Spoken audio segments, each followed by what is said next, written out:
कराची के इलाके site area में पुलिस का प्लाट पर छापा, 3000 किलो छालिया बरामद, मुलजिमान को धर लिया गया।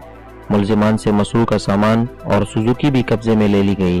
गिरफ्तार ड्राइवर का कहना है कि छालिया यूसुफ गोट टर्मिनल से दिया गया। पुलिस के मुताबिक मुलजिमान के पास छालिया की कोई रसीद तक मौजूद नहीं है। साइड भी पुलिस का कहना है कि मुलजिमान के खिलाफ मुकदमा दर्ज करने के बाद मजीद तफ्तीश का अमल जारी है।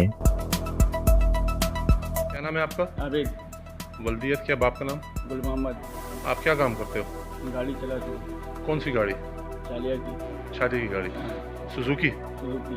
अच्छा, अभी जो ये सुजुकी आपकी हमने यहाँ पकड़ी है, इसमें कितनी छालियाँ लोड थी, कितने था वजन? मैं तकरीबन 10 बोरे 12 बोरे थे। आपका नाम? वल्दियत क्या आपकी? एहसन शकील। एहसन शकील साहब, ये जो जगह है, इस जगह का एड्रेस क्या है? F22। सॉरी? F22 नाम है। F22 क्या है? F22 एरिया कौन सा है? Side area. Side area. यहाँ क्या काम हो रहा है? मैन्युफैक्चरिंग हो रही है।